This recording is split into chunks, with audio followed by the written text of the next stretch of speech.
Muy buenas noches para todos. Bienvenidos a este espacio de un nuevo webinar y estas jornadas académicas y espacios educativos que tenemos desde la Asociación Colombiana de Psiquiatría. Para nosotros es, tenemos, pues para nosotros extendemos un agradecimiento muy grande a todas las personas que nos están acompañando y que nos han acompañado a lo largo de estas jornadas que hemos tenido para ustedes, y en realidad hoy es una jornada muy especial que realizamos de manera conjunta con la Asociación Mundial de Psiquiatría y con la Asociación Psiquiátrica de América Latina, hoy en torno a un tema que es de gran importancia, y es la importancia de la familia y el cuidador en el paciente con enfermedad mental. Vamos a tener una serie de charlas dirigidas a todas las personas que nos acompañan, al público en general, precisamente para poder entender un poco mejor de qué trata la enfermedad mental. En esta ocasión y en este espacio tengo el honor de estar en la moderación con el doctor Rodrigo Córdoba. El doctor Córdoba es médico especialista en psiquiatría de la Universidad del Rosario, director general y fundador del Centro de Investigaciones del Sistema Nervioso, el Grupo CISNE, expresidente de la Asociación Colombiana de Psiquiatría, de la Asociación Psiquiátrica de América Latina y de la Asociación Colombiana de Sociedades Científicas, miembro de la Junta de la Asociación Mundial de Psiquiatría como representante regional 1, zona 4, docente e investigador de la Universidad del Rosario en temas como trastorno mental severo y esquizofrenia. Doctor Córdoba, muy buenas noches y bienvenido. Diego, muchas gracias, muy especial. Desde ya adelanto mis felicitaciones por ese trabajo continuado y dedicado que has estado realizando, llevando los webinars de la Asociación Colombiana de Psiquiatría, que han sido muy bien calificados y reconocidos por la comunidad académica, científica y en general por la sociedad en general. Hoy tenemos un evento magnífico. Creo que hemos reunido personas de diferentes lugares del continente que nos van a dar luces, a mi juicio, a lo que es el reto fundamental de nuestro quehacer diario, porque además de ofrecer desenlaces favorables que mejoren la calidad de vida de nuestros pacientes, las familias muchas veces tienen preguntas que no son absueltas de manera oportuna, dudas e inquietudes, y muy seguramente, y esperamos que en el curso de estas noche podamos acercarnos y ofrecerles miradas particulares. Tiene esta noche la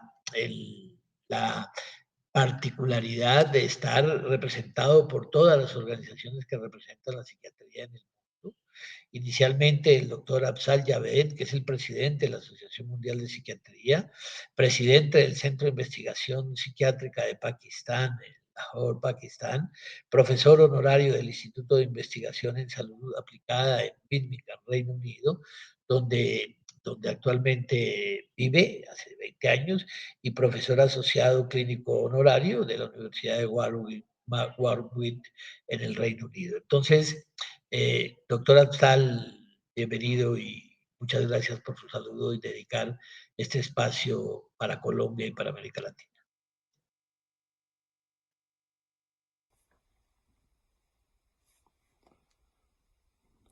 Good morning, dear participants, distinguished delegates. It is indeed a matter of pleasure for me to extend greetings to the participants of this webinar, which is jointly organized by World Psychiatric Association, APAL, and Colombian Psychiatric Association. The topic and the theme of the webinar is developing partnership with patients, users, carers, and families. WPA firmly believes that patients and their families are important stakeholders, and we have to take them on board when it comes to compliance, adherence to the treatment, and having good outcome in terms of the prognosis and future management. This webinar is a part of series which WPA is organizing in different parts of the world. I do hope that this webinar will be helpful to all of us for our future care of our patients and our practices and service delivery. Thank you very much and wish you all the best. Afzal Javed, President, World Psychiatric Association.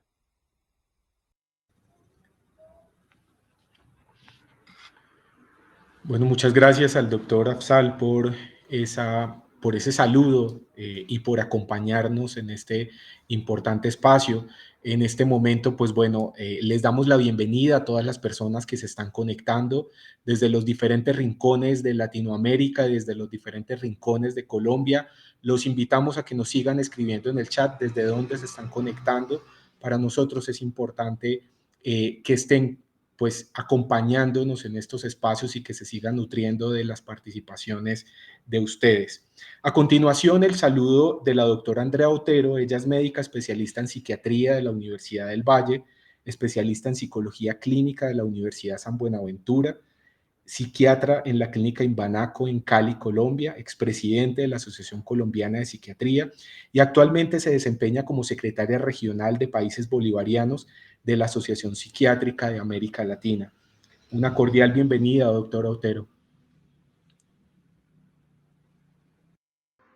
Bienvenidos todos a esta actividad académica. El día de hoy nos convoca un tema crucial, la importancia de la familia y el cuidador en el paciente con enfermedad mental. Lo cierto es que tanto el ambiente social como la red social que rodea a nuestros pacientes con enfermedad mental es determinante tanto en el progreso como en el pronóstico de la enfermedad. Una fuerte percepción y sentido de pertenencia de la familia, cuidadores y amigos se ha asociado con una disminución de los síntomas a lo largo del tiempo en los pacientes con enfermedad mental. De manera que pequeñas modificaciones en el soporte interpersonal de los pacientes significan un gran cambio en su evolución. Por ejemplo, una llamada, una visita, una invitación al paciente podría mejorar significativamente la calidad de vida de una persona que por su enfermedad, no por su deseo, se ha aislado. Es importante también apoyar a los cuidadores y familiares con acciones sencillas. Bueno, bienvenidos de nuevo y muchas gracias a todos por estar acá. Muy bien, muchas gracias, doctora Otero. Muchas gracias por su trabajo continuado, por el bienestar de los pacientes y sus familias. A continuación, un saludo del presidente de la Asociación Colombiana de Psiquiatría, el doctor Mauricio de la Espriella, médico psiquiatra, magíster en Administración en Salud, docente universitario y actual presidente de la asociación. Doctor de la Espriella, muchas gracias por su salud. Y agradecemos a la gran cantidad de personas que se están conectando en esta noche, que vemos está muy nutrido, y preparen sus preguntas y que lo que sea a nuestro alcance para resolverlas.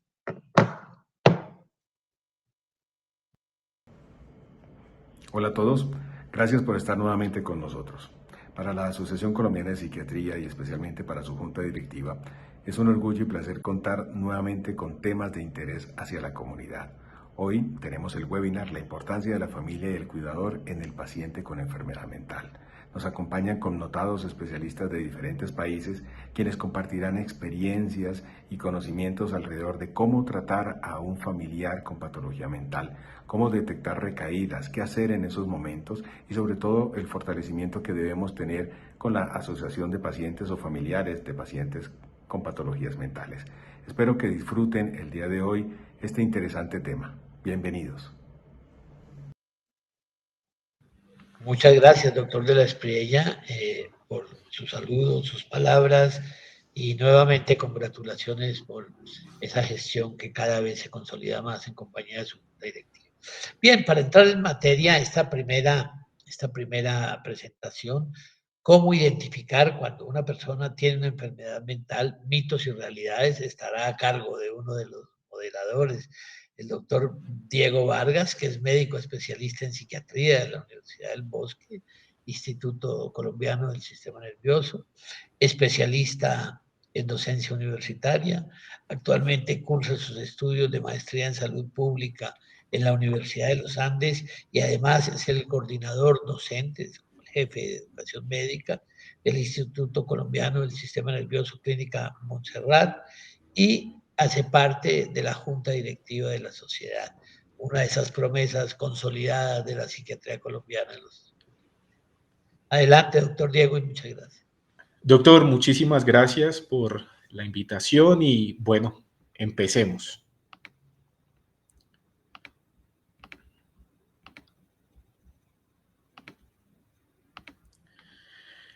Bueno, pues nuevamente bienvenidos a todos, muchas gracias por acompañarnos y en este caso pues vamos a empezar con un tema y una pregunta que surge muy a menudo de cómo identificar cuando una persona tiene una enfermedad mental.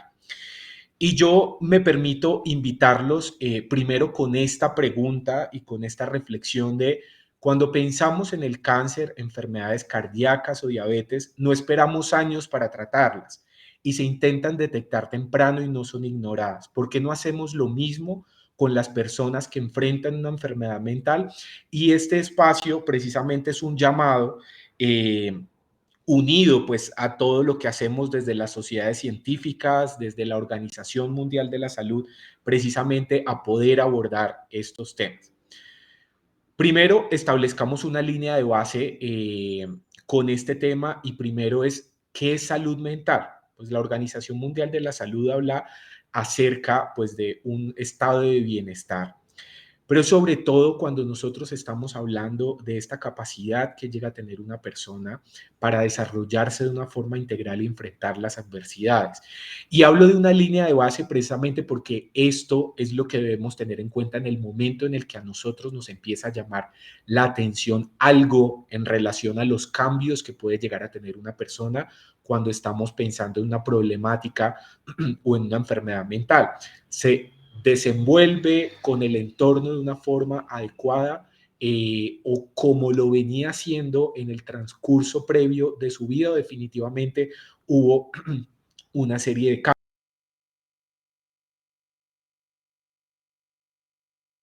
Estrés normal, pues en la vida, el trabajar de una forma productiva y de contribuir a su comunidad. Este subrayado de trabajar de una forma productiva es un elemento bien importante y es uno de los aspectos que trataré en este espacio, porque pues en el trabajo pasamos la mayor parte del tiempo y es allí donde muchas veces se llegan a identificar ciertos elementos que pueden ser o unos factores de riesgo o que pueden constituir un elemento protector precisamente o para poder continuar con una adecuada salud mental o para que signifique la transformación de una problemática o un trastorno mental. Este fundamento del bienestar individual y pues de este funcionamiento eficaz a la comunidad. Definitivamente esta salud mental y este bienestar son fundamentales para nuestra capacidad colectiva e individual de pensar, de manifestar sentimientos, interactuar con los demás, ganar el sustento diario y disfrutar la vida. Antes de entrar específicamente en el concepto de enfermedad mental, hay unos elementos que son bien importantes de los cuales vamos a partir y son esos mitos que existen en torno a las personas que llegan a tener una enfermedad mental. Y es que nunca se recuperan, que son personas violentas, que son personas impredecibles, que no pueden trabajar, que se curan con un cambio de actitud y que el hecho de hacer terapia no sirve de nada. Y esto aquí podríamos hacer un listado muchísimo más grande de todos los mitos que llegan a existir en relación a la enfermedad. Pero si bien hay unos elementos y hay una situación que nos debe llamar y que es lo que nos llama acá y es, primero, la identificación temprana, segundo, el tratamiento y tercero, todas las estrategias que se deban implementar, tanto para favorecer una adecuada salud mental en el transcurso pues, de la cotidianidad, así como todas aquellas estrategias de rehabilitación cuando ya instaurada una enfermedad mental. Pero entonces aparecen una serie de preguntas de cuáles son los trastornos más comunes, qué son los problemas mentales y qué tipo de personas pueden presentar un problema o trastorno de salud mental. Y esta tercera pregunta me encanta porque muchas veces cuando nosotros hablamos de un problema, un trastorno mental, pensamos que es que eso es del vecino o pensamos que es que eso es de otra persona. Y aquí la respuesta es que absolutamente todas las personas podemos tener una vulnerabilidad en algún momento de la vida para tener algún tipo de problemática o algún tipo de trastorno mental, y ahorita hablamos un poco acerca de esta diferenciación. Cuando nosotros hablamos de problemas mentales, y esto es importante hablarlo derivado de la Encuesta Nacional de Salud Mental del 2015, que se trabajó acá en Colombia, y es de este continuum que se habla en el desarrollo de una enfermedad mental. Las problemáticas mentales todas las podemos tener en algún momento de la vida. Y entonces aquí radica un punto importante, y es qué tanto esa problemática puede llegar a convertirse en un trastorno.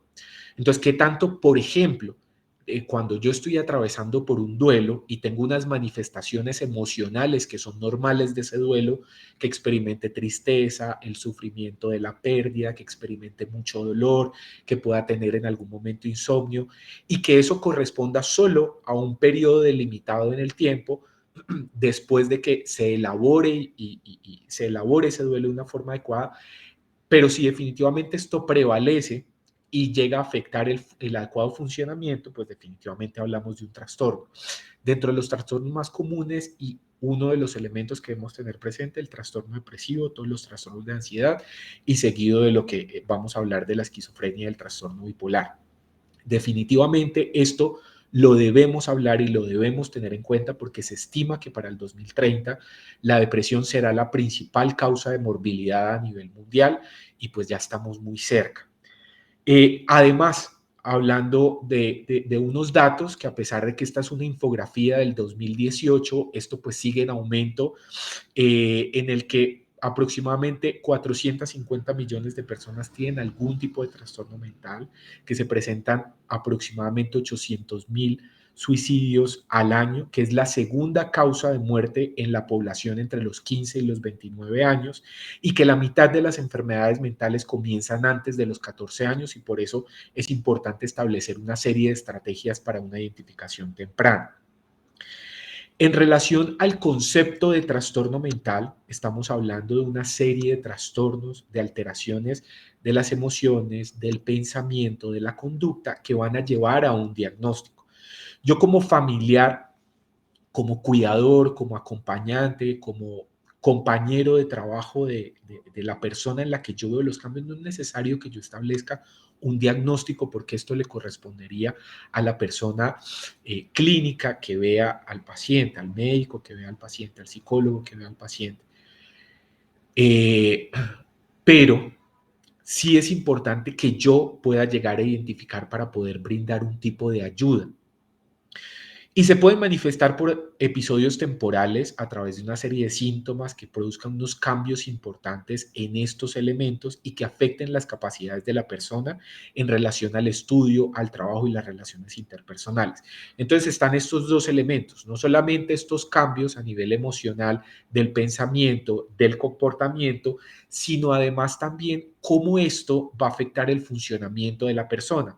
Entonces, para poner un ejemplo, un niño que llega a tener un trastorno depresivo a causa del bullying que están, por ejemplo, realizando en su colegio. Entonces, estamos hablando de una alteración del entorno, estamos hablando de una alteración de unos síntomas o de la presencia de unos síntomas emocionales, y por ende hay una alteración del entorno porque este chiquitín puede empezar a tener unos cambios en su rendimiento escolar.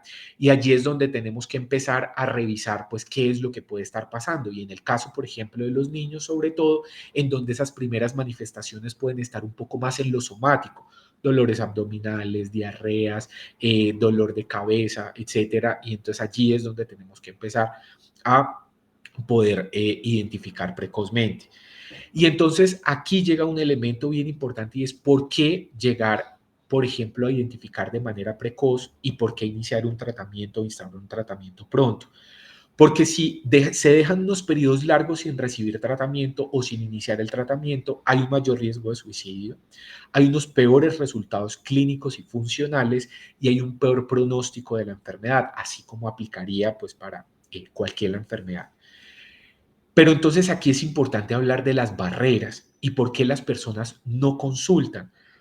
Uno puede ser por falta de conocimiento, porque la persona no tenga un conocimiento a ciencia cierta de que lo que le está pasando es que debe consultar y le deben ayudar y le deben apoyar en lo que le está sucediendo, o lo mismo su familiar o el profe de la universidad o del colegio que se está dando cuenta o el compañero de trabajo que se está dando cuenta o la pareja no conocen al respecto o llegan a minimizar la situación. Las dificultades en acceso, y esto es un llamado de la Organización Mundial de la Salud precisamente a la mejora del acceso y de unos adecuados elementos dentro del sistema de salud para poder proveer esa atención. Y el estigma. Definitivamente el estigma es uno de los elementos y una de las barreras más grandes que se llegan a tener, más que los dos anteriores, y en donde primero el estigma relacionado con ese reconocimiento, no existe ese reconocimiento de una diferencia y la consecuente evaluación del individuo o grupo debido a esta característica. El mejor elemento o el mejor ejemplo, mejor dicho, de esta situación es esa etiqueta que llegan a poner las personas, no es que está loco. Entonces, si yo voy al psiquiatra o si yo voy al psicólogo, consulto por algún cambio a nivel mental, entonces me van a decir que estoy loco.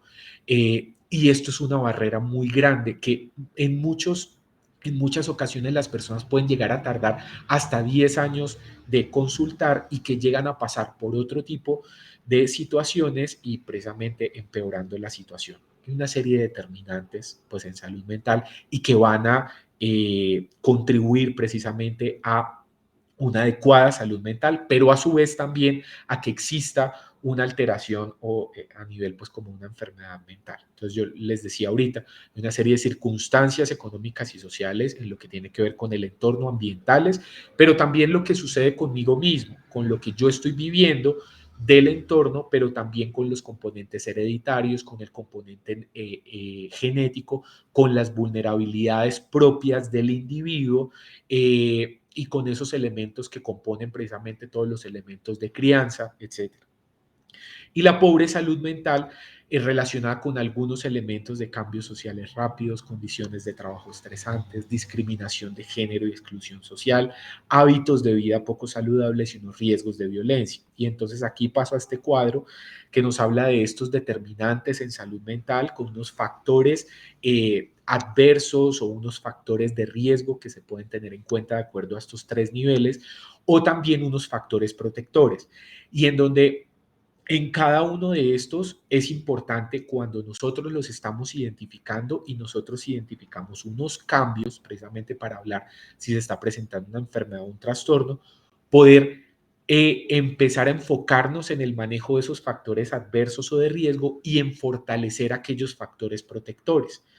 Entonces, en donde existe pues una autoestima baja, unas dificultades comunicativas, un proceso pues de duelo, una exposición a violencia, tenemos que empezar a revisar estos elementos porque si no esto puede pues desarrollarse posteriormente a un trastorno.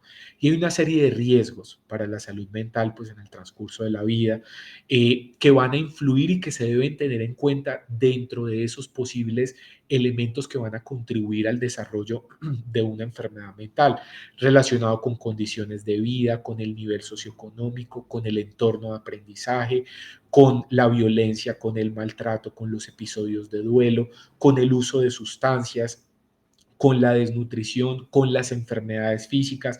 Y es que esto de las enfermedades físicas también es importante poder hablarlo porque es que a veces hablamos que la depresión, la ansiedad está como en otro lado, pero no, por ejemplo, las personas que les llegan a realizar un diagnóstico de una diabetes, una hipertensión arterial, una enfermedad cardiovascular y que empiezan a tener un trastorno depresivo a causa de su sintomatología, del pronóstico, del tratamiento o de lo que está sucediendo en ese momento en su vida en ese sentido. Y aquí voy a pasar de una manera como muy corta, sobre todo para tener unos elementos importantes de identificación en 3 de los diagnósticos como más grandes, que son la depresión, el trastorno bipolar y la esquizofrenia. Cuando nosotros estamos hablando de depresión, y esto es bien importante porque a veces se tienden a utilizar como mal los términos como en la comunidad general, ¿sí? Y a veces también un poco discriminatorios y estigmatizantes en, no, es que porque tal cosa, entonces es el depresivo o está depresivo o esa persona es bipolar, y hay que tener mucho cuidado porque cuando nosotros estamos hablando de unos diagnósticos, cuando estamos hablando de unos elementos que permiten realizar la estigmatización, allí es donde debemos tener un cuidado bien importante en relación al maltrato, en relación al abuso, etcétera.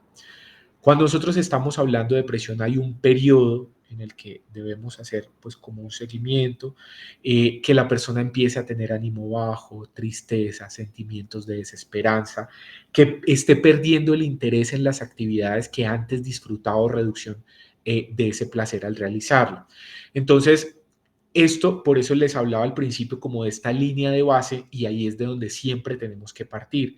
Y entonces, donde nosotros podamos decir, bueno, listo, esta persona, su ánimo era antes de esta manera, pero ahora empezamos a ver que se aísla, que no habla, que ya no nos cuenta las cosas de la misma manera, que ya no se ríe, que antes salía a jugar fútbol y ahora ya no lo hace, que antes le gustaba leer o salir a nadar y ahora ya no lo hace, que se empieza pues como a enfadar o irritarse como de una manera muy fácil, que empieza a tener como unas ganas de llorar sin un motivo alguno, empieza a hablar acerca de que no está durmiendo bien, que no está comiendo bien o por el contrario, que está comiendo como mucho más de lo normal. Este chico de la universidad, del colegio, que no se está concentrando de una forma adecuada en el colegio o en la universidad, o lo mismo, por ejemplo, en el trabajo, que no está rindiendo de una forma adecuada, que empieza a tener una serie de pensamientos negativos y una serie de síntomas físicos que pueden estar acompañando este pues, episodio, en el caso pues, de la depresión. Cuando nosotros estamos hablando del trastorno bipolar, estamos hablando como este nombre lo indica, como de unos dos polos o unos episodios de cambios anímicos o emocionales que están teniendo las personas o pues una persona con un diagnóstico de trastorno bipolar. Y precisamente como hay que esperar precisamente a la presentación de estos episodios, a veces se puede retrasar el diagnóstico. Y por eso en algunas ocasiones se pueden tener como múltiples consecuencias interpersonales, laborales, económicas, sociales, eh, pero hay un estudio que habla que hasta un 60% de los pacientes adultos con trastorno bipolar refieren que sus síntomas habrían comenzado en la infancia o en la adolescencia. Hay una serie de características de personas con trastorno bipolar con una depresión recurrente que pueden sugerir un diagnóstico de un trastorno bipolar como recaídas frecuentes, periodos de energía y actividad aumentadas, tendencia aumentada a experimentar problemas relacionados con una regulación anormal de motivación, de impulso de la actividad, una hiperactividad o una historia familiar de trastorno bipolar y unas características que sugieren un episodio maníaco, es decir, aquí hablamos de estos dos polos, cuando el ánimo se va hacia abajo, que es la depresión, y cuando el ánimo ya se va hacia mucho más arriba de la euforia, que es el episodio maníaco, y entonces cuando se presentan conflictos interpersonales, una extroversión o esa euforia marcada que conduce a dificultades sociales, problemas legales, conductas sexuales de riesgo, cambios súbitos o frecuentes de trabajo o actividad y unos problemas financieros severos o frecuentes. Y cuando estamos hablando pues de la esquizofrenia, entonces aquí es importante hablar de, aquí estamos hablando de una serie de síntomas que son los síntomas psicóticos, que hay una desconexión como de la realidad que está viviendo pues la persona. Se dividen en dos cuando estamos hablando de unos síntomas psicóticos positivos, unos síntomas psicóticos negativos. Y un llamado en este momento es precisamente hacer una identificación temprana de estos síntomas y es lo que se refleja aquí en esta fase prodrómica. Y esta fase prodrómica es antes de la manifestación de ese primer síntoma positivo.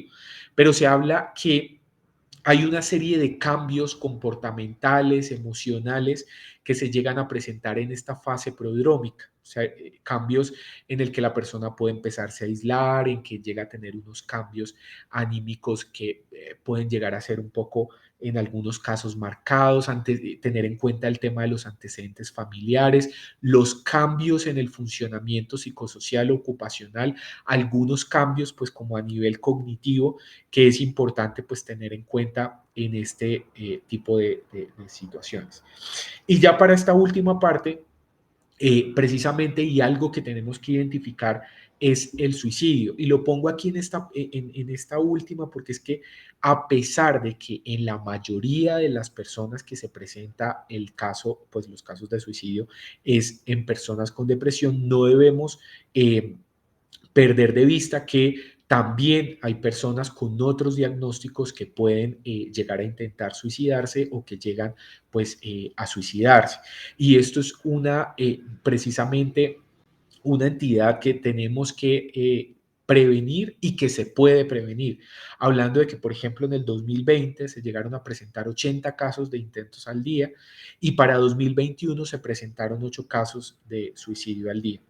Identificar una serie de factores de riesgo en relación a conducta suicida, hay antecedentes familiares, hubo algún tipo de pérdida o un sistema de creencias que honre pues el sacrificio personal dentro de sí mismo. Tener en cuenta el aumento de uso de alcohol o sustancias psicoactivas, conductas de riesgo, impulsividad, cambios en alimentación o en sueño, búsquedas de formas de suicidarse, etc. Y bueno, algo que les comentaba aquí, de que a pesar de que la asociación con depresión es la más frecuente, no hay que olvidar como otros aspectos. Por último, en esta parte pues del trabajo y de lo que se puede hacer, por ejemplo, que esto aplicaría también para el tema escolar, sensibilizarse en temas de salud mental, modificar factores de riesgo, facilitar acceso a salud, ayudar a reconocer signos y síntomas de forma temprana, buscar ayuda y practicar la resiliencia y el autocuidado. Esto es un llamado a desestigmatizar los problemas y los trastornos mentales, fortalecer las redes de apoyo y factores protectores, identificar y enfocar el abordaje en los factores de riesgo, consultar de una manera temprana, brindar y buscar ayuda y fortalecer los elementos que favorezcan la salud mental. La importancia siempre de saber escuchar, dejar atrás la estigmatización, entender la importancia de cuidar la salud mental tanto como la física, y aprender a escuchar son algunas de las acciones claves en este sentido. Muchas gracias. Diego, muchas gracias. Magnífica ilustración. Mira que has despertado una gran cantidad de preguntas y eso, pues creo que es el sentido de esto. A continuación nos acompaña el colega y amigo y otra figura joven consolidada de la psiquiatría peruana y, por qué no, latinoamericana, el doctor Jeff David Huarcaya, que es médico psiquiatra, coordinador de la Unidad Funcional de Psiquiatría de Enlace en el Hospital Nacional Guillermo Almendara Irigoyen en Lima, Perú, docente de la Universidad San Martín de Porres, investigador del Instituto de Investigación y del Centro de Investigación en Salud Pública. Jeff, muchas gracias y estoy seguro que nos darás muchas luces con el tema del día a día. Gracias, doctor Córdoba, y un agradecimiento especial a los organizadores de este webinar, a la Asociación Colombiana de Psiquiatría por haberme invitado a realizar esta presentación. Permítanme compartir la pantalla un segundo para poder iniciar la presentación. Aquí está. Muy bien. Déjenme colocar también el cronómetro y ya está.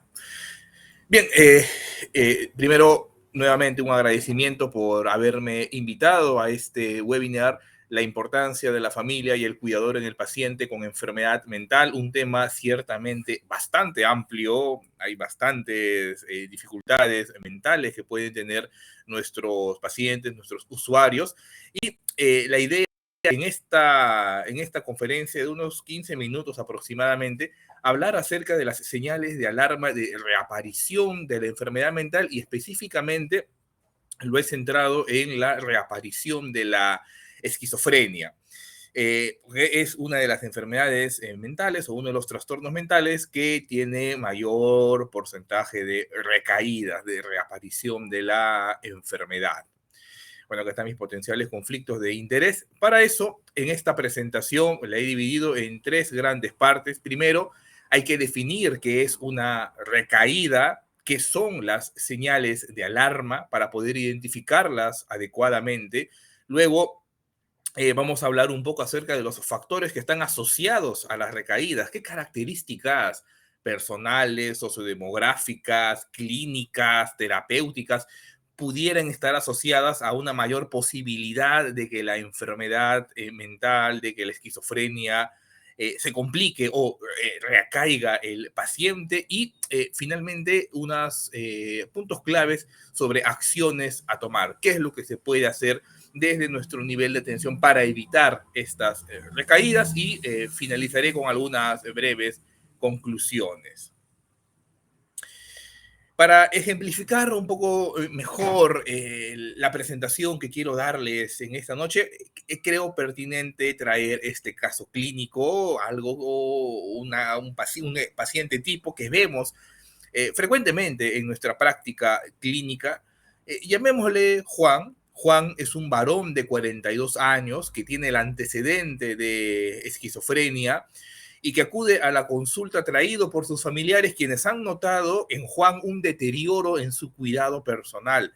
Se ha mostrado levemente irritable en las últimas 2 semanas y según la madre de Juan, no quiere tomar su medicación. Es el motivo, grosso modo, de consulta de Juan. Ampliando un poco los datos, vemos en la historia personal y social que vive con su madre, soltero, no tiene trabajo y como antecedentes personales tiene el diagnóstico de esquizofrenia desde los 21 años. Actualmente recibe olanzapina 20 miligramos al día y desde hace 2 años, está con olanzapina y desde hace 1 año con diazepam. Y aparte del diagnóstico de esquizofrenia y del tratamiento psicofarmacológico, también tiene un diagnóstico de obesidad, hipertensión arterial y prediabetes, que no está adecuadamente controlado. Como antecedentes familiares tenemos a una madre con el diagnóstico de depresión, estrés del cuidador, sin tratamiento, y el padre falleció hace algunos años por una enfermedad cardíaca. Vive solamente con su madre, como les dije al inicio de este caso. Y últimamente Juan ha mostrado un deterioro en su cuidado personal, descuido en la higiene, en el vestuario, comenzó a tener una disminución en su interés por hacer las actividades que previamente disfrutaba. Salía con sus amistades, algunos amigos cercanos que tenía, participaba en algunos pasatiempos, comenzó a tener también dificultades para concentrarse. En el momento de la evaluación no tenía trabajo, pero esto es debido a que no podía concentrarse, tenía errores frecuentes y por ese motivo fue despedido y quedó desempleado, ¿no? Ha presentado episodios ocasionales de agitación, pensamientos paranoides, de que la gente lo estaba observando, le quiere hacer daño, se sentía perseguido por personas y también tenía problemas para dormir, experimentó cambios en su apetito, ¿no? Eso es el resumen, la historia de Juan. Frente a este caso, se nos plantean una serie de preguntas que van a servir para guiar esta presentación. Primero, ¿cuáles son las señales de alarma de la reaparición de la enfermedad, la reaparición de un episodio esquizofrénico que podemos observar en el caso de Juan, ¿no? ¿Cuáles son los principales factores de riesgo que pudieran haber contribuido a la aparición de estas señales de alarma?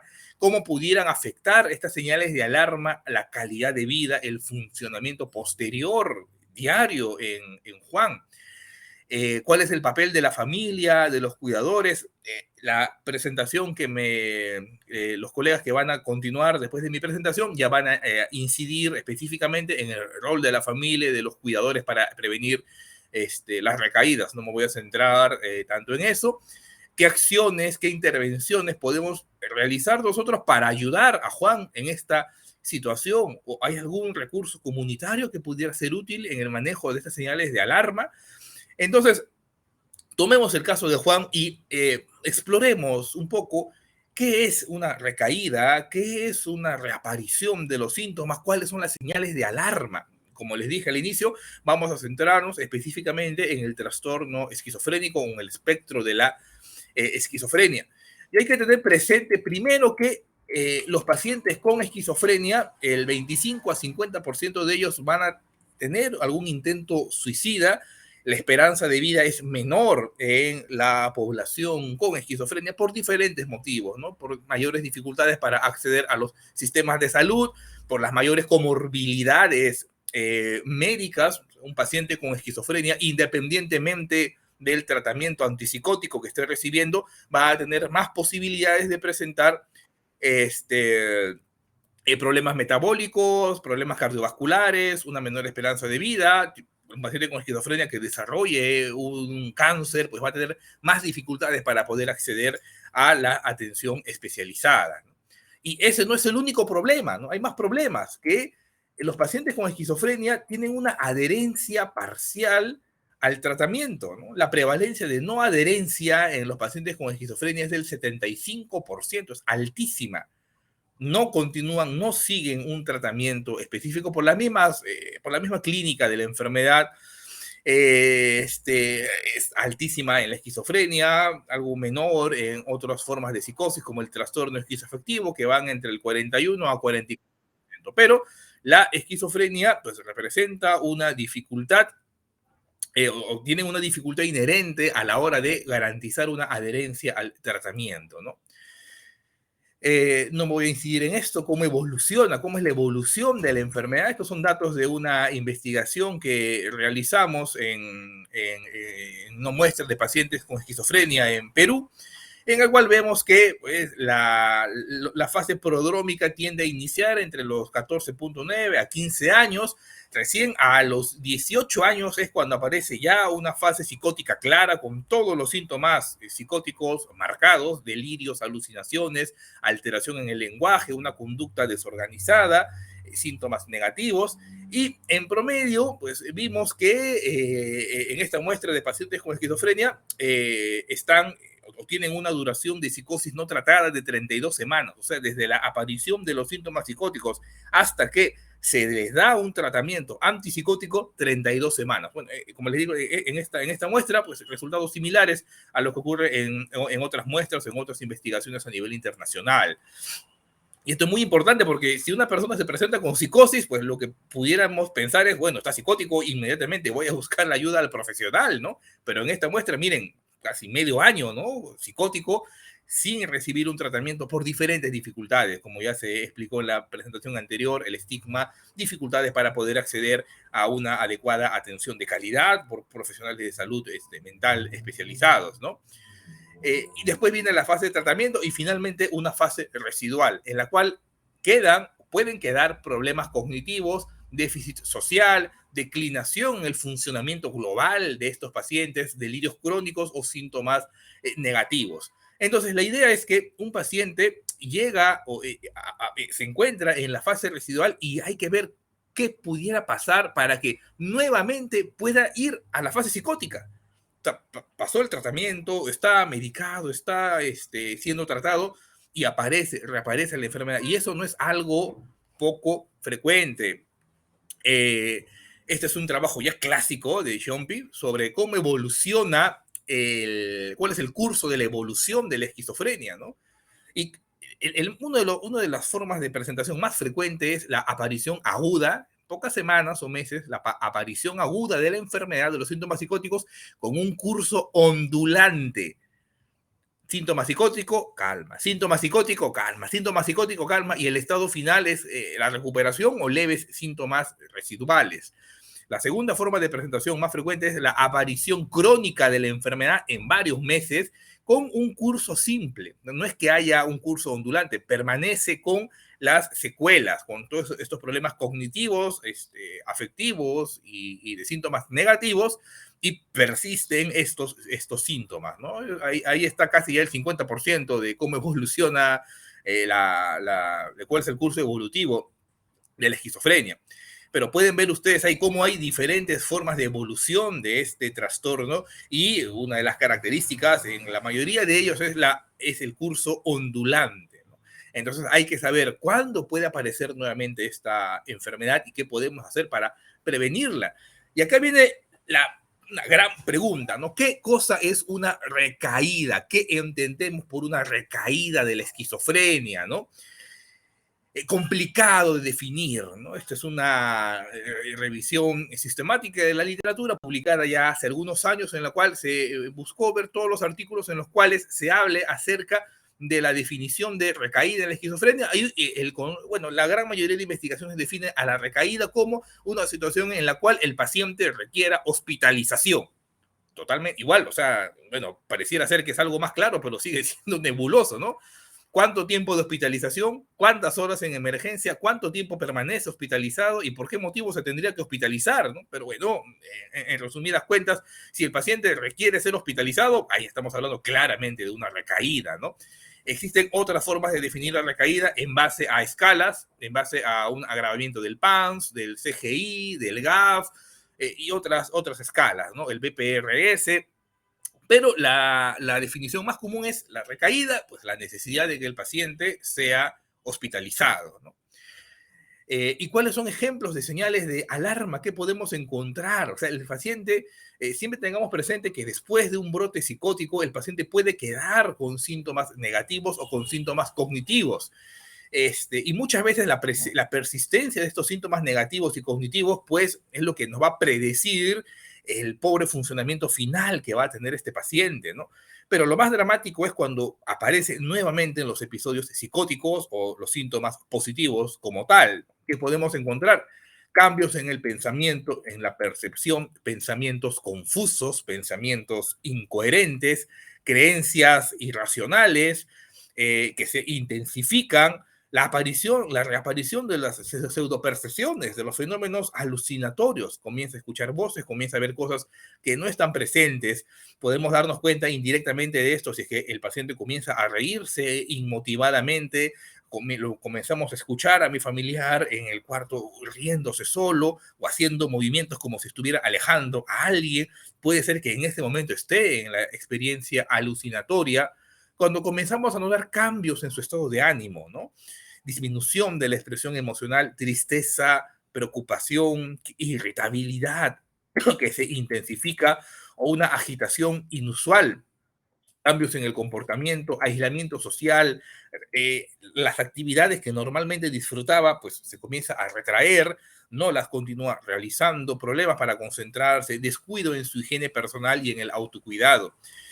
Tomemos nuevamente el ejemplo del caso del paciente Juan que comentamos al inicio, nuestro paciente modelo, y podemos ver que tiene bastante de estos signos o señales de alarma, ¿no?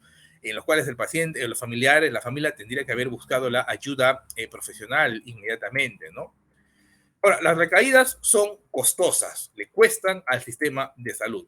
¿Y cuál de todos los factores nos va a decir que posiblemente el paciente vaya a recaer? Que haya tenido recaídas previas. Las recaídas anteriores predicen el futuro de las recaídas.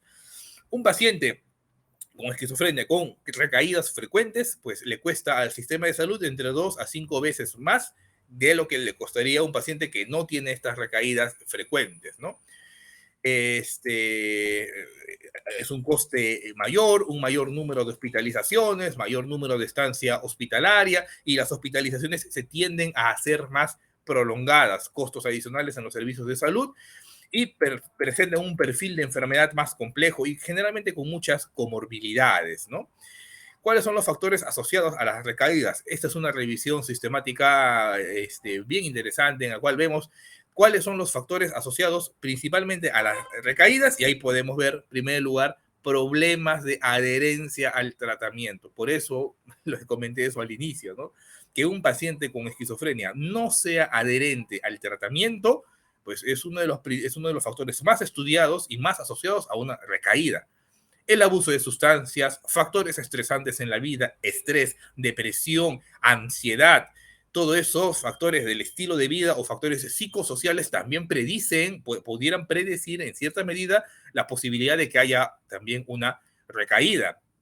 Y en cambio, acá lo vemos, ¿no? Factores de recaída de la esquizofrenia, falta de adherencia. Los pacientes que no son adherentes al tratamiento tienen hasta un 70% de posibilidades de recaer, comparándolo con el 25% de los que sí son adherentes al tratamiento. Estrés, depresión, abuso de sustancias, problemas en el tratamiento, interrupciones por el seguro médico, ¿no? Pierden el seguro, ya no pueden seguir recibiendo la atención especializada y evidentemente van a recaer. Y más bien, ¿cuáles son los factores que pueden disminuir las recaídas? Intervenciones no farmacológicas. El gran apoyo de la familia. Eso es uno de los principales factores que pueden proteger al paciente de las recaídas, ¿no? La utilización de antipsicóticos atípicos, o sea, antipsicóticos de segunda generación. Los estudios demuestran una menor recaída con antipsicóticos de segunda generación, como olanzapina, risperidona, medicamentos de liberación, inyectables de liberación prolongada. Esto más que nada porque tienden a tener un perfil de efectos secundarios más tolerables que los antipsicóticos de primera generación. Y las intervenciones no farmacológicas, como la psicoeducación, la terapia cognitivo-conductual, son de mucha ayuda, ¿no? Finalmente, entonces, ¿qué acciones debemos de tomar, ¿no? Esto es un metaanálisis de redes recientemente publicado en el cual comparan cuáles son las intervenciones psicosociales que pueden prevenir la reaparición o la recaída de la esquizofrenia. ¿Qué es lo que más se ha investigado, ¿no? Las intervenciones familiares, la psicoeducación familiar y las intervenciones integrativas, ¿no? Todo eso se compara con el tratamiento común, con simplemente dar medicación, ¿no? ¿Y cuáles han sido las intervenciones que en nivel de evidencia y metaanálisis han demostrado que van a ayudar a la prevención de la recaída de la esquizofrenia? Acá se los dejo resultados. La intervención familiar. Esa va a ser la presentación que los colegas que van a seguir van a hablar y van a incidir mucho en esto. La intervención familiar es muy importante. Programas de prevención de recaídas, programas integrativos en los cuales se dé una psicoeducación. Una cosa es brindar solamente información que damos en la consulta, y otra cosa es dar un programa de psicoeducación estructurado por semanas, brindar la información, escuchar activamente a la familia, absolver las dudas que puedan tener, o sea, elaborar un programa de psicoeducación, estas intervenciones integradas y la rehabilitación. Entonces, en estos programas de psicoeducación familiar debemos brindar información sobre la esquizofrenia, sobre su etiología, los síntomas, el tratamiento que va a recibir, qué estrategias de afrontamiento podemos tener ante situaciones de emergencia y cómo resolver los problemas, ¿no? Muchas veces el paciente con esquizofrenia termina en la emergencia por situaciones que se pudieron resolver en la casa con simples estrategias de afrontamiento. Se pueden utilizar técnicas de resolución de conflictos, habilidades de comunicación, escuchar activamente y la expresión emocional adecuada, ¿no? Bien, ¿qué es lo que quise transmitirles entonces con esta presentación? Primero, que la hospitalización es el factor más frecuentemente utilizado para definir la recaída. O sea, si un paciente se muestra agitado, mentalmente con síntomas positivos muy marcados y que requieren su hospitalización, pues en las diferentes investigaciones ha sido el concepto más utilizado para definir una recaída. Y varios factores se han informado como potencialmente aumentadores o que disminuyen el riesgo de las recaídas en la esquizofrenia, ¿no? Lamentablemente no se han identificado factores predictores confiables de recaídas, no hay un modelo matemático que nos permita decir este sí o sí va a recaer, pero sí son diferentes factores que debemos tener presentes a la hora de la evolución y atención de estos pacientes, ¿no? La observación de estos factores evidentemente nos va a permitir ayudar a identificar a los pacientes que se encuentren en riesgo. La medicación antipsicótica continua es uno de los factores más prominentemente informados para reducir el riesgo de recaídas y debería ser una prioridad para nosotros, los profesionales de salud mental en general y los psiquiatras en particular. Y existe evidencia sólida que nos muestra los beneficios de la reducción de las recaídas mediante las intervenciones familiares, psicoeducación familiar y terapia cognitivo-conductual. Gracias por su atención y antes de finalizar me gustaría hacer una invitación. Yo soy secretario de Acción Científica de la Asociación Psiquiátrica Peruana y me gustaría invitarles a todos los participantes de este webinar al próximo Congreso Peruano de Psiquiatría a realizarse entre el 7 al 9 de septiembre de este año. Mayor información la van a poder encontrar en la página web del Congreso Peruano de Psiquiatría. Gracias a todos por su gentil atención y al final del webinar estaré atento a sus preguntas. Doctor Huarcaya, muchísimas gracias por su intervención y creo que pues, nos puso a todos a hablar precisamente acerca de estas señales de alarma de reaparición de la enfermedad.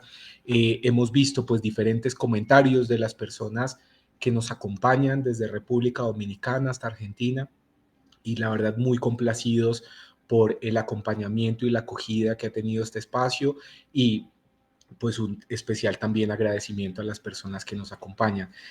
Y de Perú nos vamos para el Cono Sur. En esta ocasión pues nos acompaña la doctora María Delia Michat con esta charla de vivir sin recaídas en esquizofrenia, los roles de los familiares y la psicoeducación.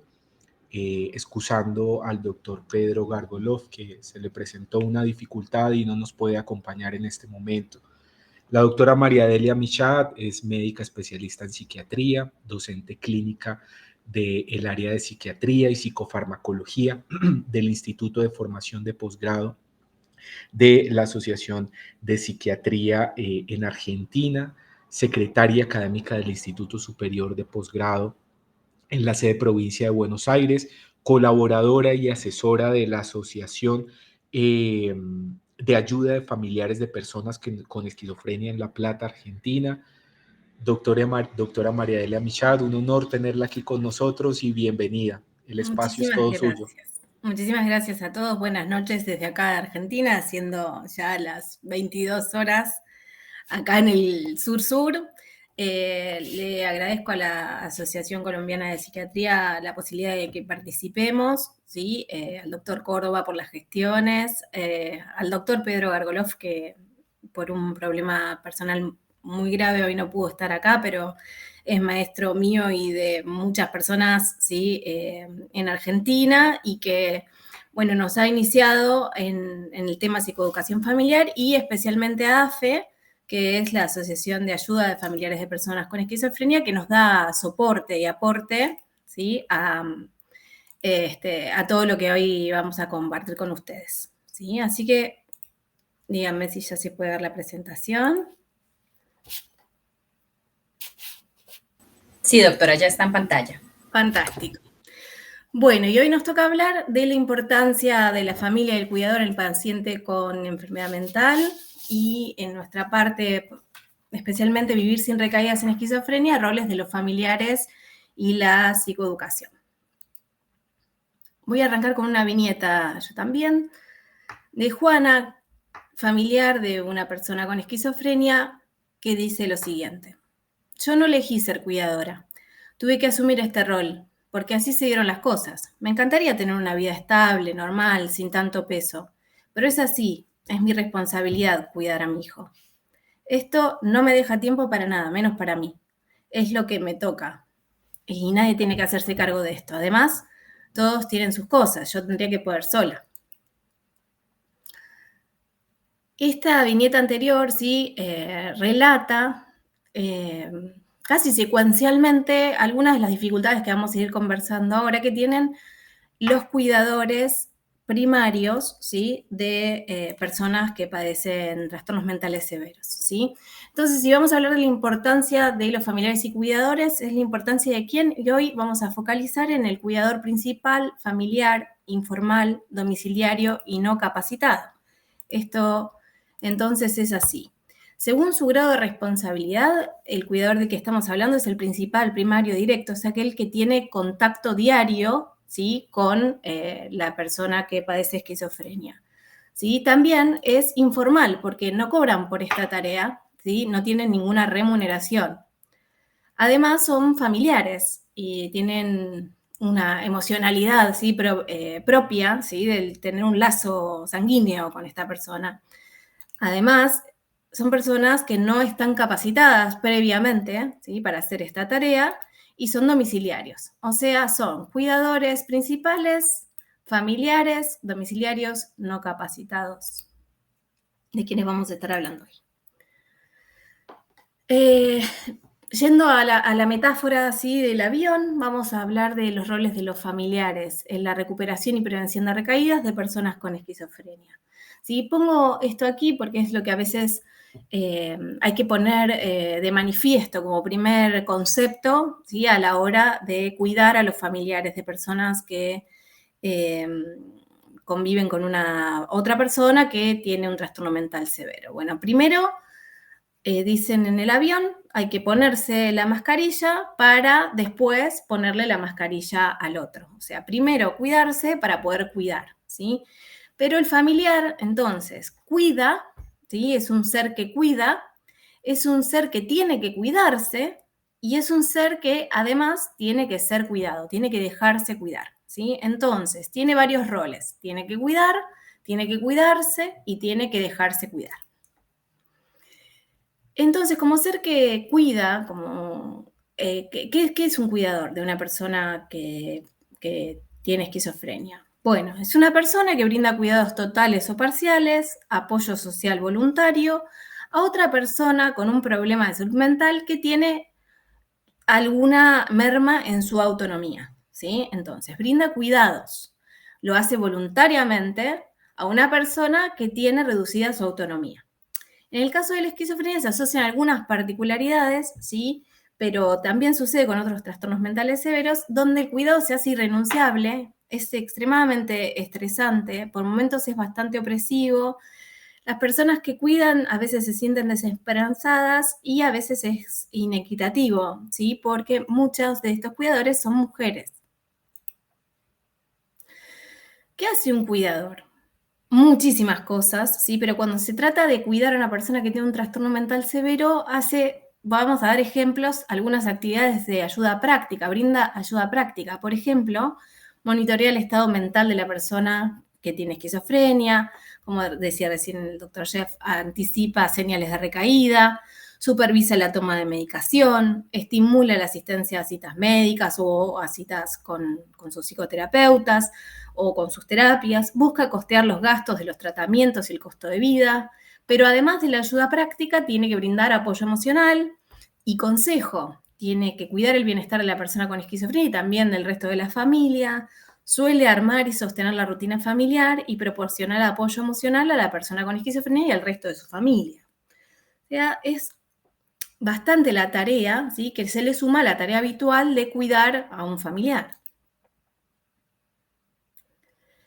Pero ¿qué puede experimentar un cuidador? Y bueno, cuando las cosas salen bien, satisfacción, ¿sí? Es bastante satisfactorio escuchar también la satisfacción de los familiares, ¿sí?, cuando, por ejemplo, su familiar con esquizofrenia por primera vez cocinó ñoquis, ¿sí? Es muy satisfactorio para el familiar, ¿sí?, más quizá que para una otra persona que no tenga un familiar enfermo en su domicilio, ¿sí? Pero cuando las cosas no salen tan bien, que es bastante seguido, aparece fatiga, agotamiento, estrés, pena, culpa, enojo, rabia, vergüenza, soledad, ansiedad, tristeza, mucha emocionalidad negativa con la que tiene que aprender a lidiar, ¿sí? Una persona cuidadora tiene que aprender a lidiar con la emocionalidad negativa porque se presenta bastante seguido. Se presenta bastante seguido en la vida, pero cuidando a una persona con un trastorno mental severo, bastante más. ¿Y cuidar puede traer consecuencias? Sí. Cuidar a una persona que tiene un trastorno mental severo altera la rutina, suma actividades, ¿sí?, dificulta el trabajo propio, dificulta el estudio, afecta el proyecto de vida, puede provocar deterioro en el funcionamiento familiar, reducción en la capacidad financiera, reducción en el tiempo libre y el ocio, desatención de la propia salud, descuido de la vida social y algunos cambios emocionales, ¿sí? Alteraciones entonces que van a impactar en la salud integral. Entonces, cuando una persona cuida, ¿sí?, a su familiar con esquizofrenia, sucede cada vez más que esto está siendo así porque hay exigencias crecientes, ¿sí?, de los cuidados por parte de los familiares. O sea, las internaciones más cortas, ¿sí?, las desinstitucionalizaciones, la necesidad de llevar los casos en lo ambulatorio, ¿sí?, hacen que se hayan trasladado los cuidados de servicios profesionales, ¿sí?, a las familias. Estas familias no tienen debida capacitación para recibir constantemente, ¿sí?, los cuidados que antes, ¿sí?, se brindaban de otra manera, ¿sí? Esto, si bien es mejor para los pacientes o las personas que padecen esquizofrenia, porque, bueno, por cosas que ya sabemos, ¿sí?, desinstitucionalizar es algo que es necesario. También es cierto, ¿sí?, que las familias terminan accediendo o teniendo que acceder a tareas para las cuales no están bien capacitadas. Entonces, ante estas exigencias, ¿sí?, la familia asume esta responsabilidad, pero ¿cómo impacta? ¿Cómo la resuelve? Bueno, con importante estrés y serias dificultades de afrontamiento, lo hace, o sea, como puede, con el desconocimiento que tiene y con los propios recursos inexpertos en general. Esto provoca lo que se llama sobrecarga, ¿sí?, del familiar. Entonces, la alta carga de cuidados familiares puede producir elevados niveles de estrés y angustia en el familiar, lo que provoca mayor vulnerabilidad a morbilidades físicas y mentales del cuidador familiar, o sea, tiene más problemas físicos y mentales, y esto impactará en la capacidad de ser competente en la tarea del cuidado, en prevenir y resolver crisis con el paciente, y esto entonces puede redundar en mayor riesgo de recaídas. O sea, si nosotros cuidamos la sobrecarga del cuidador familiar, vamos a tener menos recaídas, ¿sí? Entonces es importante que sepamos que es una cuestión hasta de salud pública poder intervenir, ¿sí?, en disminuir la sobrecarga de los familiares cuidadores de personas con trastornos mentales severos. ¿Sí? ¿Y cuánto se sabe de cuidarse? Porque dijimos que tienen 3 tareas: cuidar, cuidarse y poder ser cuidados, ¿sí? Y tienen que aprender habilidades de manejo de estrés, ¿sí? Tienen que saber y aprender a recibir apoyo emocional para poder lidiar con la emocionalidad negativa, y también tienen que poder trabajar en optimizar la red social de apoyo, la red social personal de apoyo. Wilkinson en 2008, ¿sí?, se escribieron un artículo que decía: no somos ajenos, somos sus padres, ¿sí? Porque se quería dar a conocer la dificultad que había para incluir dentro de los equipos de tratamiento a los familiares, ¿sí? Los familiares suelen tener muchas preocupaciones, ¿sí?, los familiares cuidadores, porque muchas veces se sienten aislados, ¿sí?, del equipo de salud, no reconocidos, infravalorados, ¿sí? Si bien tienen el deseo de ser socios en la toma de decisiones, no se los informa debidamente y a veces quedan excluidos del equipo de salud. Entonces, ¿cómo pueden ser cuidados los familiares? Bueno, ¿cómo pueden dejarse cuidar familiares? Bueno, participando de lo que se llaman grupos de ayuda mutua, o GAM, G-A-M, grupos de ayuda mutua, donde los pares, ¿sí?, consolidan grupos que terminan redundando en un apoyo social efectivo y eficaz, ¿sí? Personas que tienen alta trayectoria en el cuidado de otros familiares y que han aprendido mucho pueden apoyar, ¿sí?, a personas que recién se inician, por ejemplo, entre otras cosas, ¿sí? Y después también, integrando los grupos de ayuda mutua, los mismos familiares pueden, ¿sí?, prestar asistencia a profesionales de salud mental, dándole a conocer cuáles son sus necesidades, también vincularse con la sociedad, con los organismos gubernamentales y otras asociaciones civiles para dar a conocer también sus necesidades y también sus estrategias, y también el rol en gestión de políticas públicas, ¿sí? Entonces, ¿qué hace un familiar que participa de un grupo de ayuda mutua, por ejemplo, en esquizofrenia, ¿sí? en Argentina 2 cosas especialmente. Una, se hacen reuniones de familiares presenciales y virtuales con o sin profesionales, muchas con profesionales, donde se brinda contención emocional y orientación a pares en situaciones problemáticas, compartiendo experiencias tanto exitosas como fallidas, ¿sí?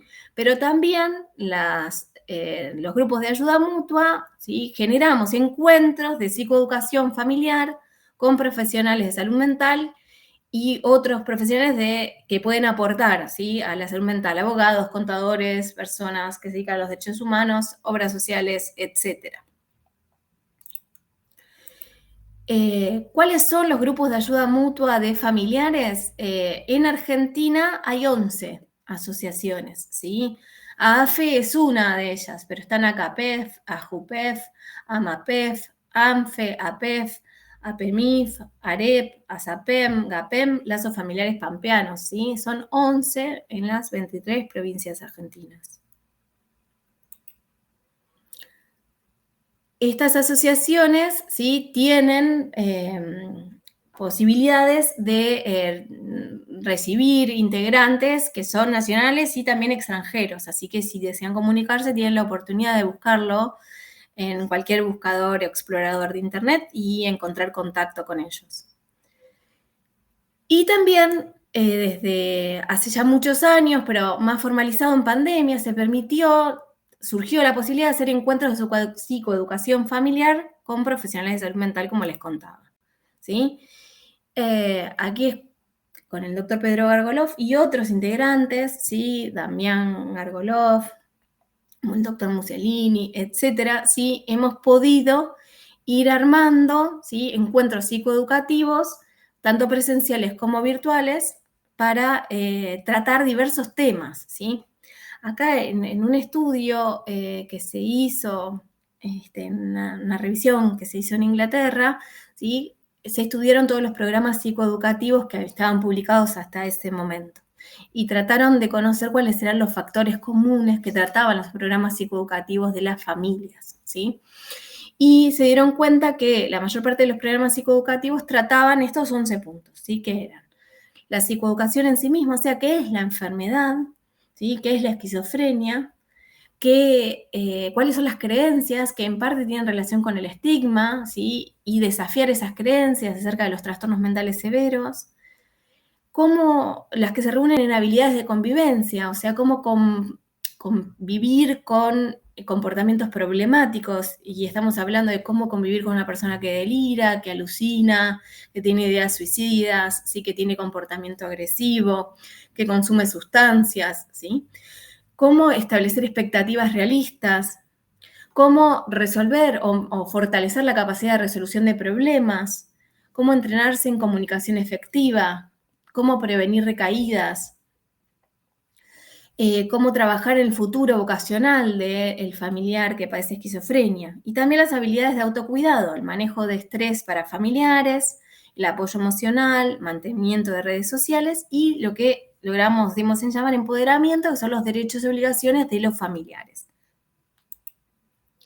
Y en estos encuentros nacionales virtuales de psicoeducación familiar, ¿sí? Hemos participado muchas asociaciones de familiares, ¿sí?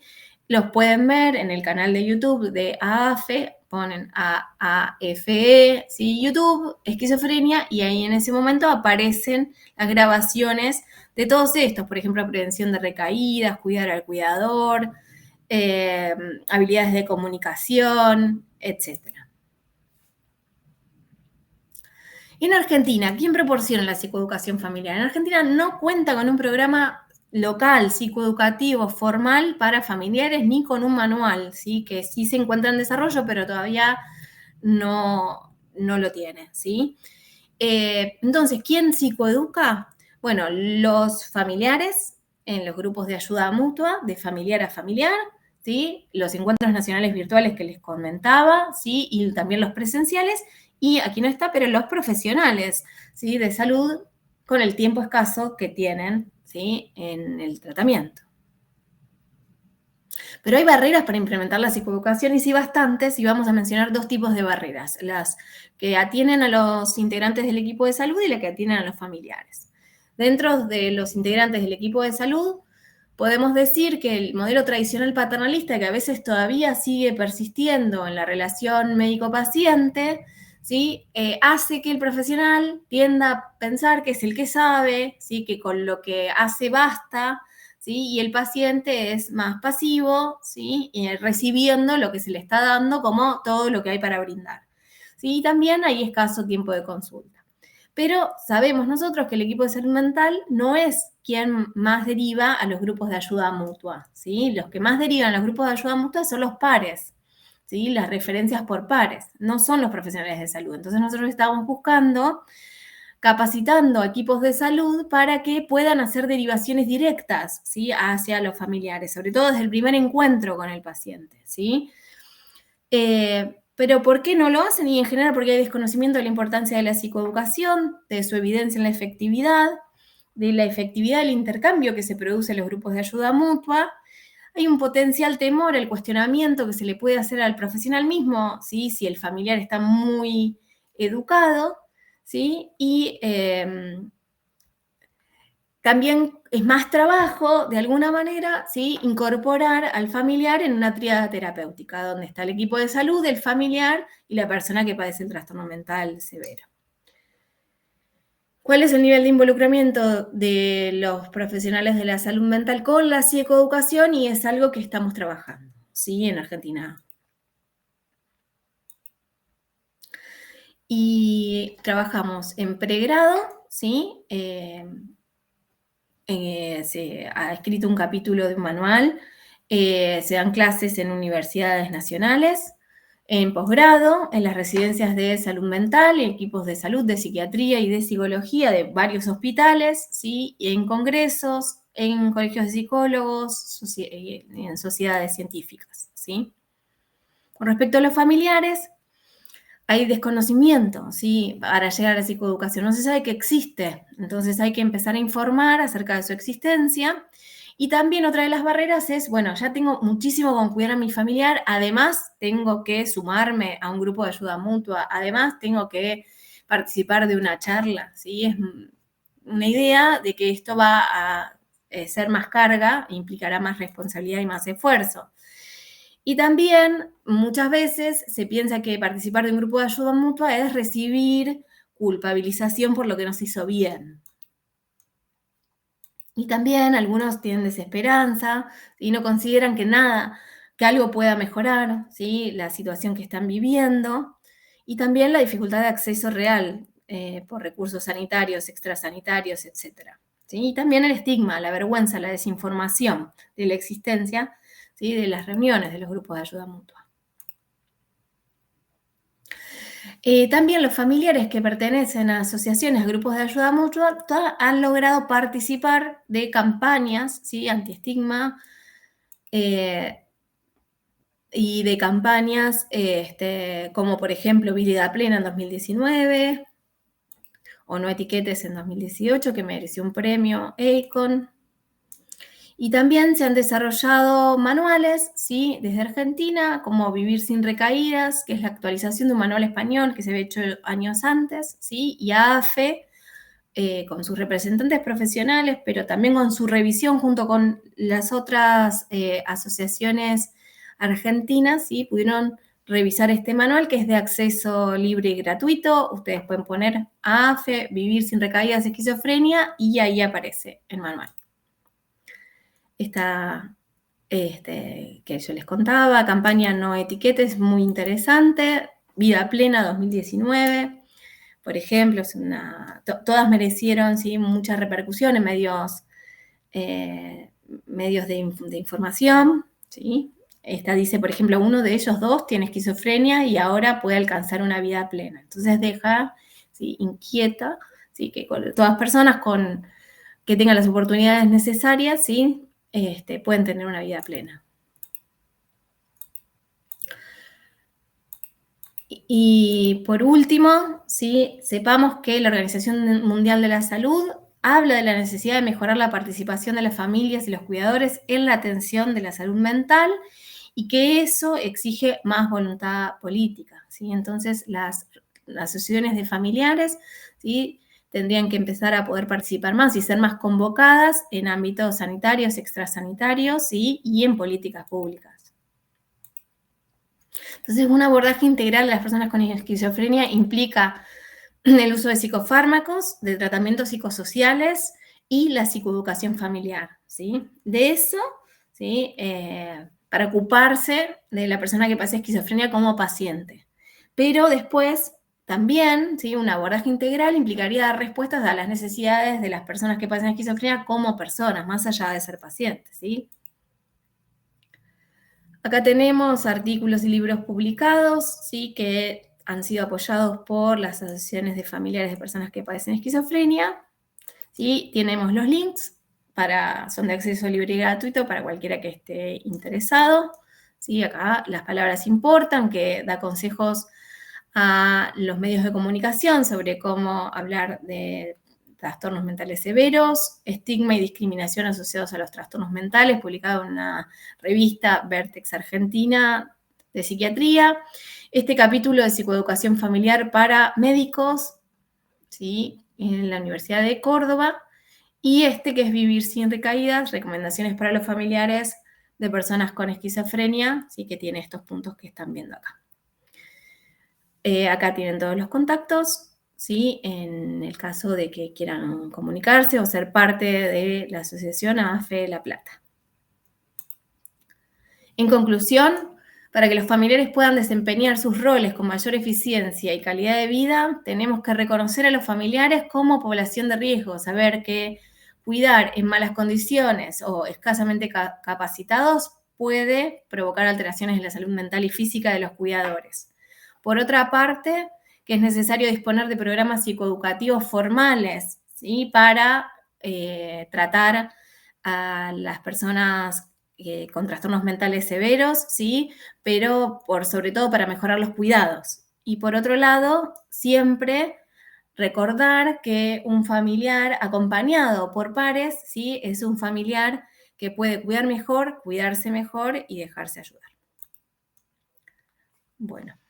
Doctora María Delia, muchísimas gracias. Ha sido muy grato esa experiencia, que nos comente esa experiencia. Quizás nosotros también tenemos un proceso que lo ha llevado pues nuestra siguiente conferencista, que es la doctora Gloria Nieto, con una responsabilidad y un empeño, la conozco desde hace mucho tiempo, y sé de su dedicación tan consagrada para el beneficio de los pacientes y sus familiares. Gloria Nieto Decano es la presidenta de la Asociación Colombiana de Personas con Esquizofrenia y sus Familias, APEC, actualmente representante ante el Consejo Nacional de Salud Mental de las organizaciones de familiares, pacientes y coordinadora del Nodo Comunitario de Salud Mental y Discapacidad Psicosocial, y la red de organizaciones y usuarios y familias de diferentes regiones del país. Bienvenida, doctora Gloria, y muchas gracias por estar aquí. Bueno, es un placer estar aquí por esta amable invitación que nos hace la Asociación Colombiana de Psiquiatría, el doctor Rodrigo Córdoba, y haber escuchado todas las maravillosas conferencias. Voy a compartir pantalla para hacer la presentación. ¿Me dan un segundo, por favor?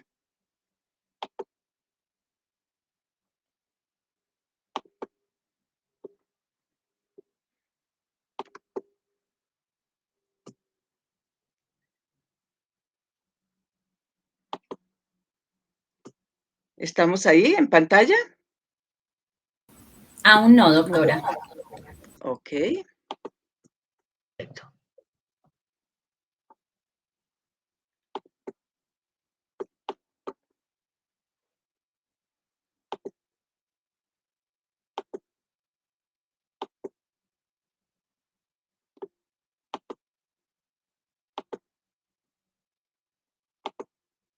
¿Ahora sí? No, doctora, no nos aparece aún. De pronto si vuelve a ingresar. Ah, ya la tenemos, qué pena. Ya está en pantalla. Sí, señora. Bueno, gracias. Bueno, estoy invitada y quiero hablarles como la presidenta de la Asociación Colombiana de Personas con Esquizofrenia y sus familias ACPEF, pero igualmente como la coordinadora de una red de organizaciones que tenemos aquí en Colombia, en diferentes ciudades, el Nodo Comunitario de Salud Mental y Discapacidad Psicosocial. En Medellín, en Sincelejo, en Barranquilla y en Bogotá estamos varias de estas organizaciones. Vamos entonces a centrarnos un poco en esto que nos convoca en el día de hoy para hablar de este rol de la familia, y yo lo he querido unir un poco con el devenir histórico para hablar también de este estigma que hemos hablado y que ya lo han mencionado anteriormente, como los modelos de atención también nos pueden aportar muchísimo a todos en este proceso, y esa mirada desde los derechos humanos y la discapacidad psicosocial. Si nos ubicamos en el siglo XX, que ya es el siglo pasado, a mediados del siglo XX, pues viene todo el cambio porque los descubrimientos con la farmacología dieron una gran posibilidad para los tratamientos en trastornos mentales, y fue un gran avance para todos en las familias también. Pero igualmente en las familias empieza a generar otro rol, que es ese rol del regreso a casa.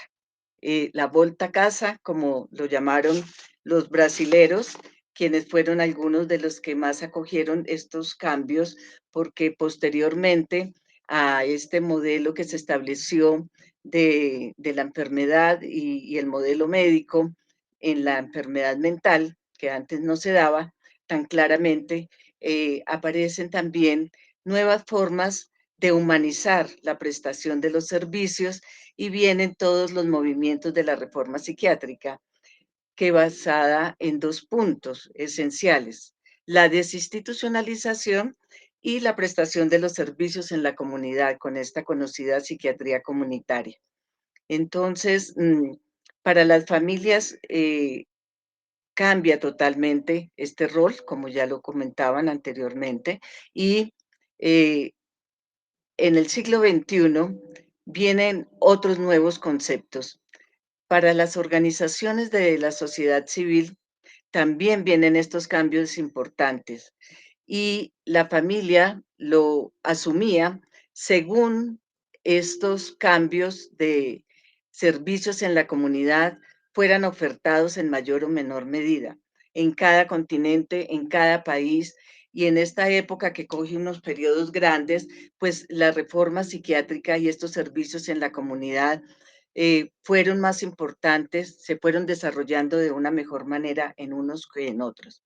En Latinoamérica, en los años 70, 80 y 90, en Argentina, en Chile, en Brasil, tal vez fueron los países que más, a donde más influencia tuvo estos cambios de la reforma psiquiátrica. Ya estos conceptos de incorporar los derechos humanos se habían dejado fijos en la gran conferencia que se hizo sobre atención primaria en salud en Alma Ata allá en el año 78. Y se hablaba también, se reafirmaba cómo la salud es ese bienestar no solo físico, sino mental y social también. Y se dejaban las bases de la importancia de reconocer los derechos humanos y de cómo todos otros sectores también influenciaban la salud de todas las poblaciones.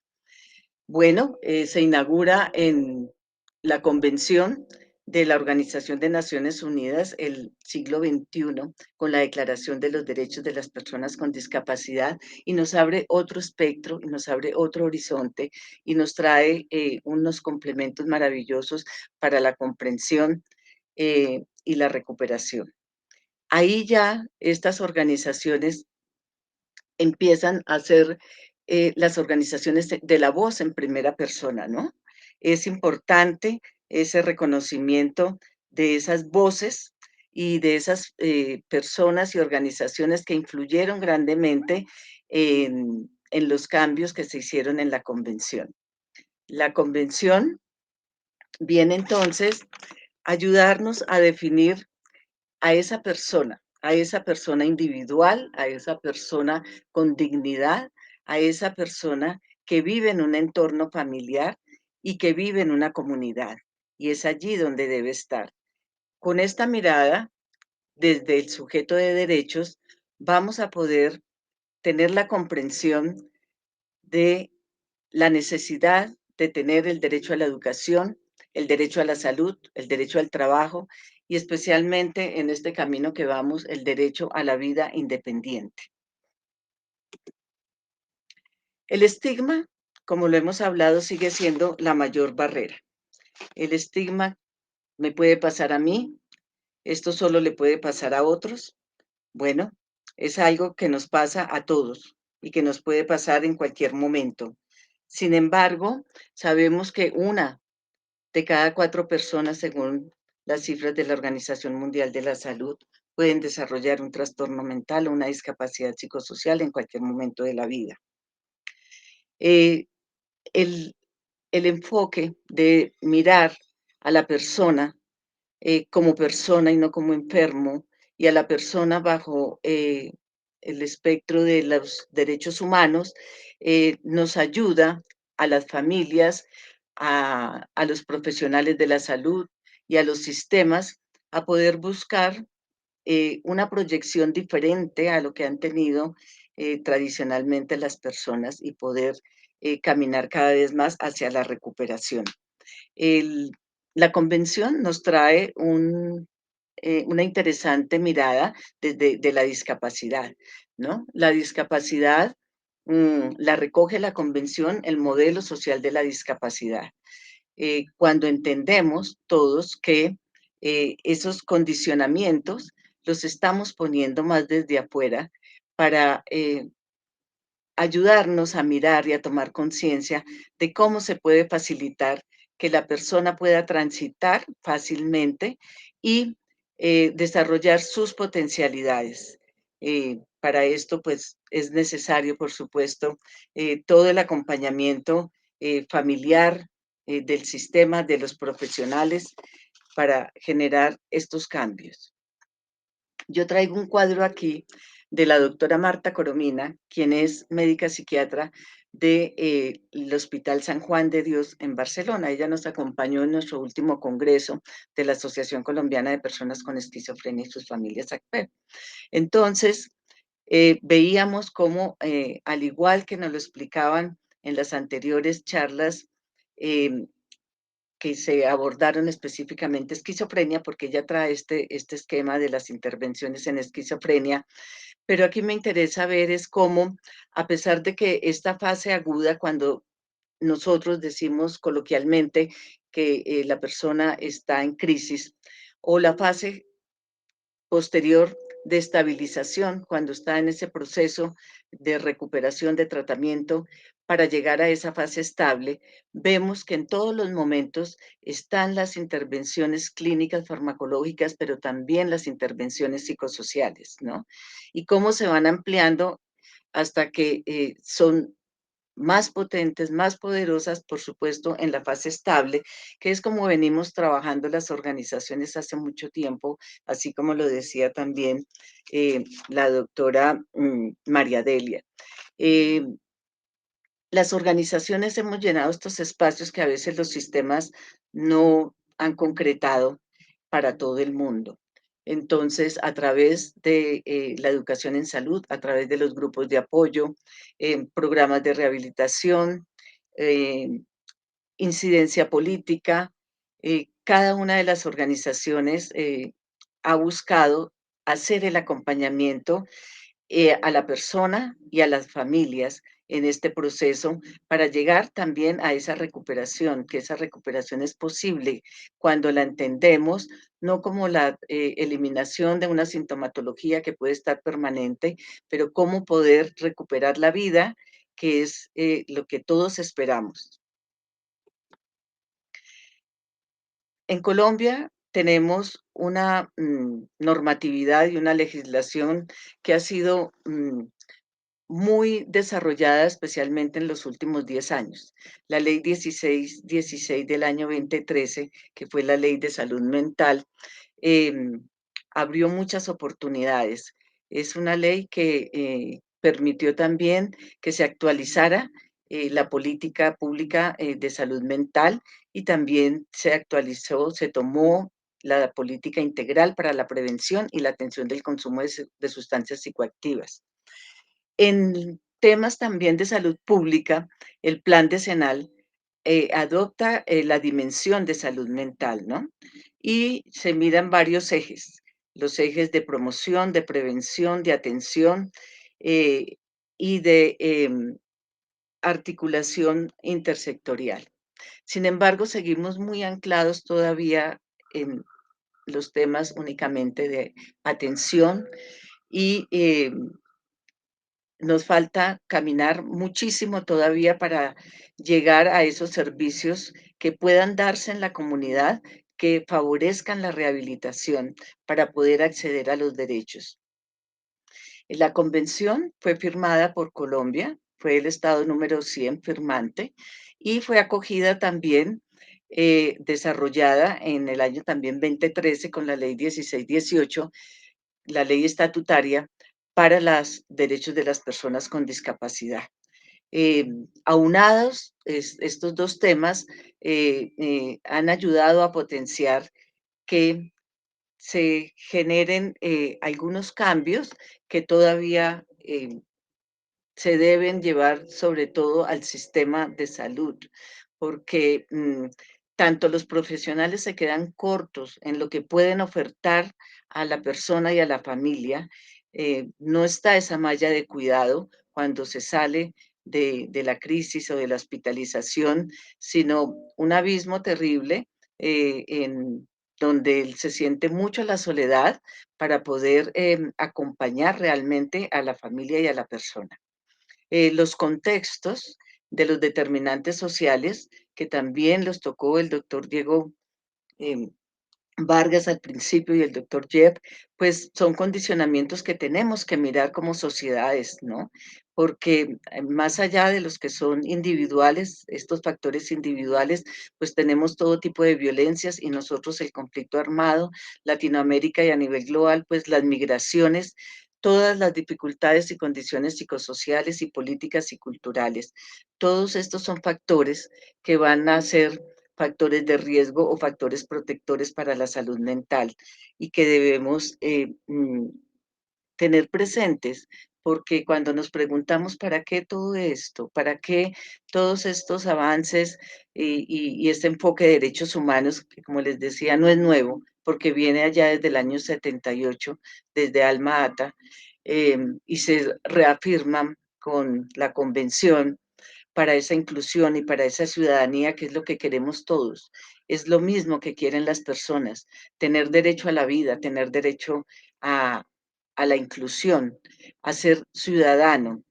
Y por eso quise hacer este breve recuento histórico, porque si nos cuestionamos hoy, siglo XXI, sentimos en muchos momentos que estamos anclados todavía, no solo en el siglo XX, sino casi que en el siglo XIX, con el estigma, con el lenguaje que se usa, con la exclusión, con la discriminación, con las imágenes que se usan para hablar de esquizofrenia o para hablar de trastornos mentales.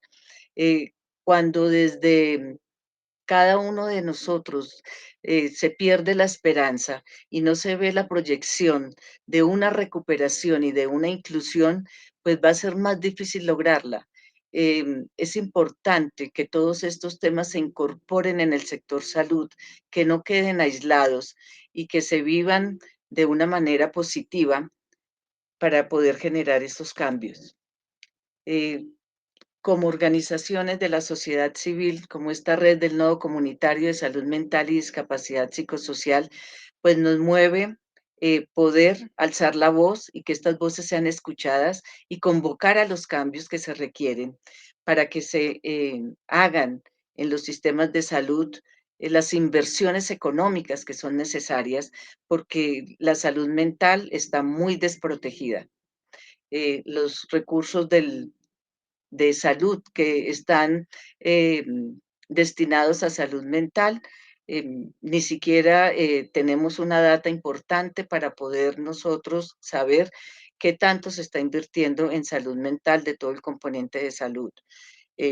Bueno, necesitamos también que cada uno desde su corazón tenga una gran apertura de pensamiento y para mirar y aceptar a este individuo subjetivo y colectivo, y lo miremos también desde esos dos enfoques.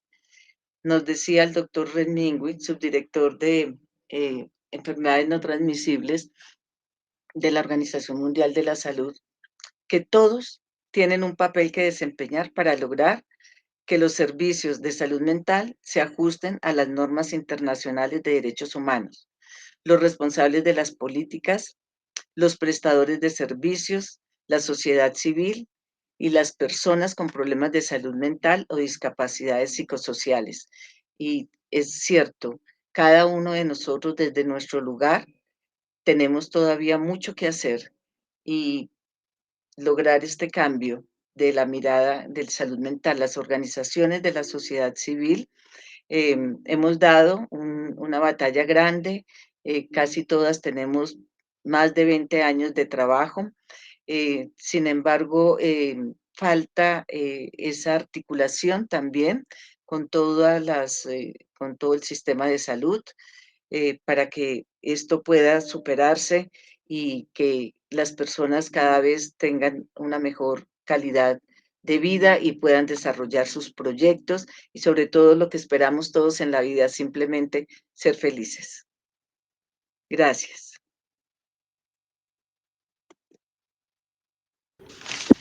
Doctor Córdoba, ¿tiene silenciado el micrófono?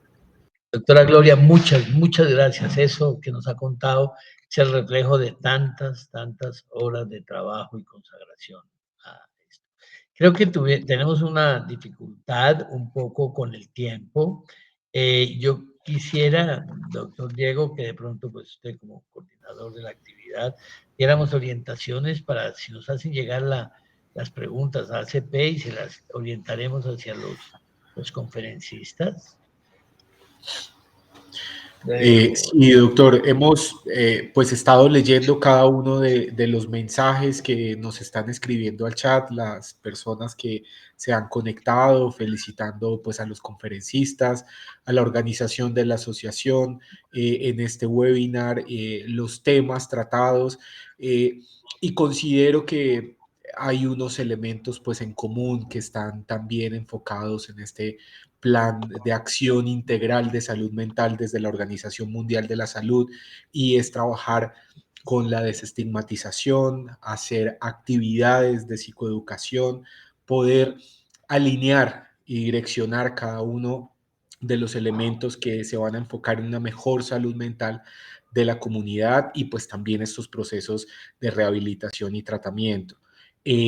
A cada una de las personas que nos escriben y que nos van a seguir escribiendo sus preguntas, tanto en el chat de Facebook como en el de YouTube, que nos han acompañado por esta transmisión.